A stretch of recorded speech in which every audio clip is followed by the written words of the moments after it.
हमारा स्कूल ये एक ऐसा कैद खाना था जहाँ के नियम कायदे कानून कुछ अलग होते थे। इस जेल के कैदी डेली अपने घर से बस्ता टांग के यहाँ पे आते हैं दिहाड़ी करने। कई माँ बाप उनके बच्चों को खुद इस जेल में फेंक के जाते हैं ताकि उनका बच्चा जिंदगी में एक सक्सेसफुल दिहाड़ बन सके। दरिंदे रोक दे बच्चा। मैं अपनी दिहाड़ी करने वैन से जाता था। हमारी वैन वाले ड्राइवर का नाम था भैया जी और उसकी वैन का नाम था मैजिक, जिसका हर दूसरे दिन टायर पंचर हो जाता था। बच्चे लोग स्कूल जाके पढ़ना सीखे ना सीखे टायर पंचर बनाना जरूर सीख जाते थे, लेकिन भैया जी से मेरा अलग अटैचमेंट था। उनसे मेरे को दिल से नफरत थी। ये आदमी सुबह 5 बजे आके मेरे घर के सामने हॉर्न बजाता था। अरे भैयू, ओए भैयू, जल्दी से तैयार हो जा बेटा, 5 मिनट में निकलना है फटाफट। 9 बजे का स्कूल है यार हमारा। लेकिन ये आदमी सुबह सबसे पहले आके मेरे को लेता था। उसके बाद हम 3-4 घंटे पूरे शहर भ्रमण पे निकलते थे। शहर के पूरे आखिरी कोने से बच्चे ले लेके आता था ये आदमी। जहाँ पे वैन जा भी नहीं सकती उधर कूदा कूदा के ले जाता था ये, और फिर टायर पंचर हो जाते थे। शाम पड़े वापस से हमको घर घर छोड़ के आता था ये। जिंदगी बर्बाद कर दी थी भैया जी ने मेरी। सबसे पहले लेते थे और सबसे आखिर में छोड़ते थे, लेकिन मैं फिर भी उसी वैन में जाता था क्योंकि चमेली भी हमारी वैन में आती थी। और बात यह है कि वो मेरे पास ही बैठती थी, मतलब मजबूरन। उसके पास और कोई ऑप्शन ही नहीं बचता था और मैं बचाता भी नहीं था। मैं घर पे जाते से जो 2-3 घंटे मेरे को सोने के लिए मिलते थे उसमें सोता नहीं था और मैं प्लानिंग करता था कि कैसे चमेली सिर्फ मेरे पास बैठे। चमेली सबसे आखिर में आती थी और मैं सबसे पहले सुनसान वैन में चढ़ के बस्ता अपने पास में रख के और फसर के सो जाता था। बाकी सारे बच्चे अपना बस्ता गोदी में रखते थे क्योंकि तुम्हारे बाप की वैन नहीं है, मतलब मेरे भी नहीं थी, पर मेरे ऊपर भैया जी को तरस आ जाता था कि बेचारा 5 बजे से आया है, तो वो सोने देते थे। अरे कैसे चला रहा है ये गाड़ी? रुक जा, गाड़ी चलाना नहीं आती क्या? देखो, आदमी इतना तभी चिढ़ता है जब उसकी जिंदगी में कोई लड़की ना हो। नहीं है ना? नहीं, मैं समझ सकता हूँ लड़की ना होने का दुख दर्द। मैं भी किसी जमाने में लड़कियों की तलाश में गली मोहल्ले भटकता था। फिर एक दिन मेरे पास से वो निकली। जैसे ही मैंने हैपन खोल के देखा उसकी आईडी मेरे फोन पे चमक रही थी। हैपन ये एक रियल लाइफ डेटिंग ऐप है। यहाँ पे तुमको वो लोग मिलेंगे जो तुम्हारे आस पड़ोस से निकले हो कभी ना कभी। 100 किलोमीटर दूर रहने वाले लोगों से बात करके फायदा ही क्या जब तुम मिल ही ना पाओ। और अगर तुम्हारी घिनौनी शक्ल देख के यहाँ पे तुमसे कोई प्यार मोहब्बत नहीं भी करता है तो तुम फ्रेंडशिप तो कर ही सकते हो फिर भी। So go and check it out happen. Link is in the description. लेकिन मैं सोता नहीं था। मैं आंख बंद करके चमेली के घर का इंतजार करता था। तो क्योंकि चमेली आखिरी में आती थी तो वैन पूरी पैक पुक हो रखी होती थी, बच्चे बाहर उबल रहे होते थे और मैं अपना बस्ता पास में रख के एक्टिंग देखो एक्टिंग। और जैसे ही वो आती थी, हड़बड़ाना नहीं, ऐसे टाइम पे हड़बड़ाते नहीं है कि फटाफट बैग उठाया और आओ इधर बैठो जल्दी। मत करना ये हरकत, भाग जाएगी वो। ठरक नहीं झलकना चाहिए जरा सिक भी, एकदम सटल रखना है। क्या हुआ? और कहीं जगह नहीं है क्या? तेरे मुंह में मूत दूंगा मैं। अच्छा ठीक है, इधर ही बैठ जाओ। देख रहे हो एक्टिंग देखो तुम लौंडे की। ना जाने कौन सी नशीली खट्टी मीठी खुशबू लगा के आती थी चमेली। आज तक उसकी खुशबू है मेरी नाक में। मैं वो खुशबू का पूरा मजा ले ही रहा होता हूँ, इतने में एकदम भभका बास आती है निकाह से। जैसे ही मैं बाहर झांकता हूँ, मरा हुआ कुत्ता पड़ा है वहाँ पे। एक काली कार सूख करके निकली और मेरे बच्चे को मार दिया। कैसे करके निकली? शुक। ऐसे नहीं निकली थी, मैं यहीं पे खड़ा था, वो कार आई थी और जैसे ही वो बच्चा नीचे आया तब वो खड़ा, वो बच्चा चिल्लाया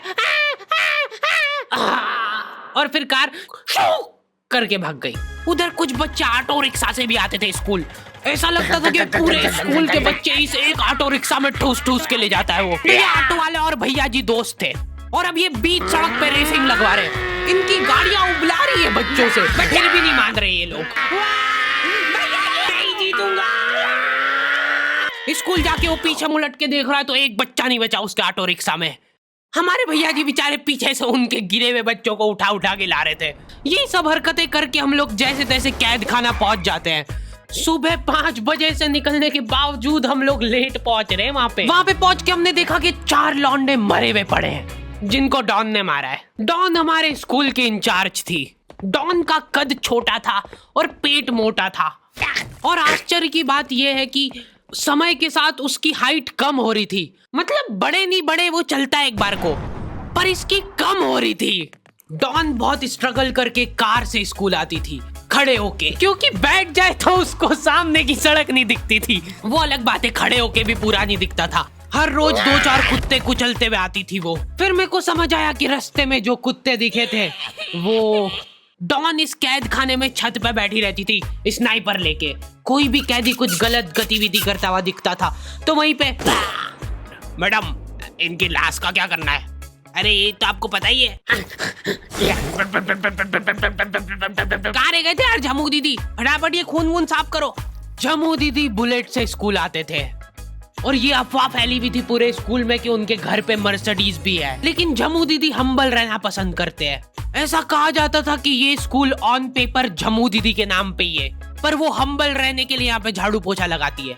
वैसे मैडम इन्होंने करा क्या था? गैर कानूनी पेन फाइट का सट्टा खेलते थे ये लोग क्लास में। उससे मेरे को प्रॉब्लम नहीं है, मेरे को क्यों नहीं? हाँ, हमारी क्लास में पेन फाइट का सट्टा चलता था। हमारे इधर जो लौंडा पेन फाइट में जीतता था सामने वाले का पेन उसका हो जाता था।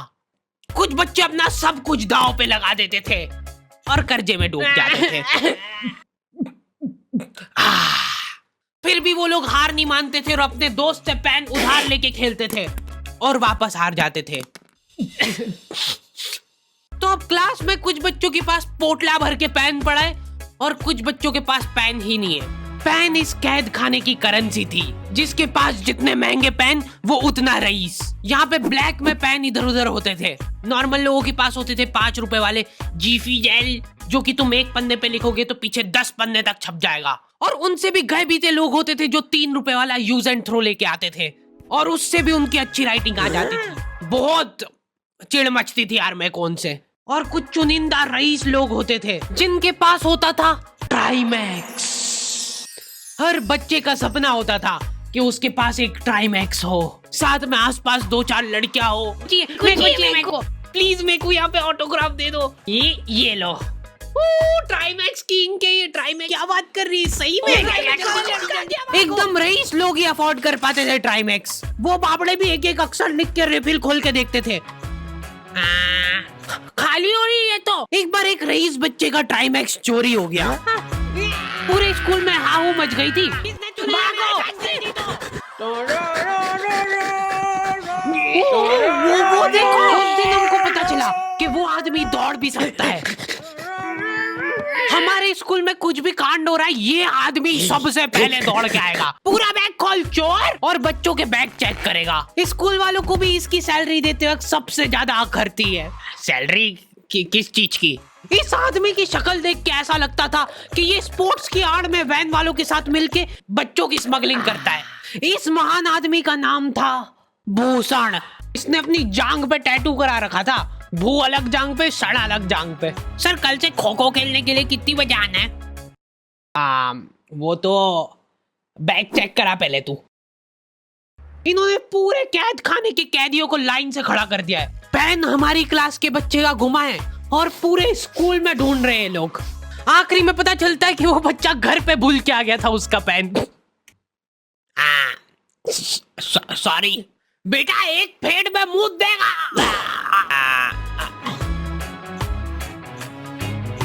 ऐसे तो नमूने बच्चे थे हमारे स्कूल में और टीचर लोग उनसे भी गए बीते थे। हमारे स्कूल में टीचरों को उनके नाम से कोई जानता ही नहीं है। बच्चों ने उनकी हरकतों के अनुसार टीचरों के नाम रखे हुए। हमारे इंग्लिश वाले टीचर का नाम था छोटा भीम। इससे चिड़चिड़ा आदमी मैंने आज तक नहीं देखा। छोटा भीम की हॉबी थी लड़कों को कूटना। उस बेचारे की हाइट छोटी थी तो बच्चे के मुंह तक उसका हाथ ही नहीं पहुंचता था। बेचारा उचक उचक के मारता था, फिर भी कमर तक ही हाथ पहुंच पाता था उसका। एक पॉइंट पे मेरे को ऐसा लगने लग गया था कि उसको सैलरी लड़कों को कूटने की मिल रही है। कभी किसी बच्चे को बहुत ज्यादा मार दिया, घायल हो गया वो बेचारा, ये लो आपका एक्स्ट्रा बोनस। होमवर्क तुम्हारा बाप करेगा क्या? सर मेरे पापा मर गए थे। मर जा। ये लो। अरे वाह, नहीं चल रही, सांस तो नहीं चल रही है। हाँ, कंफर्म कंफर्म मर चुका है ये। ओह, ये लो, आपका प्रमोशन हो गया है। लड़कियों से उसका अलग अटैचमेंट था। कौन सा परफ्यूम लगा के आई हो? सर थोड़ा थोड़ा दूर रहो। अरे मैं कुछ कर थोड़ी ना। भोली सी सूरत और आंखों में ठरक लेके स्कूल आ जाता था ये daily. So this means that he will jump over it and then he started. ये आदमी इंग्लिश को इंग्लिश में ही ट्रांसलेट करके चल जाता था हमारी नंगी आंखों के सामने। इधर वॉशरूम में मौत का नंगा नाच मचा रखा था लॉन्डो ने। 4 लॉन्डे दिन दिन भर वॉशरूम में जाके खड़े हैं, कुछ भी नहीं कर रहे वो लोग वहां जाके। उनको बस मन की शांति मिलती है वहां जाके। अगले दिन उन चारों ने प्लानिंग करी, कुछ तो प्रोडक्टिव करते यार वहां जाके। अगले दिन वो सब पानी की बोतल लेके गए। अब वो पानी पी पी के हाथों हाथ मूत रहे हैं। और ये टीचर लोगों को प्रॉब्लम क्या है, बच्चे अगर वॉशरूम जा रहे हैं तो एक गया है तो अभी दूसरा नहीं जा सकता है। क्यों? तुम्हारे घर की लेटरिन थोड़ी ना है वो कि एक टाइम पे एक जना यूज कर सकता है। मान लो वो 2 जने अगर वॉशरूम में मिल गए तो वो क्या कर लेंगे ज्यादा से ज्यादा? भाई यहाँ का बल्ब निकाल लेते हैं ना। हाँ निकाल लो, फीस भरी है अपन ने। लॉन्डो को ऐसा लग रहा है कि इन्होंने फीस भर के पूरा स्कूल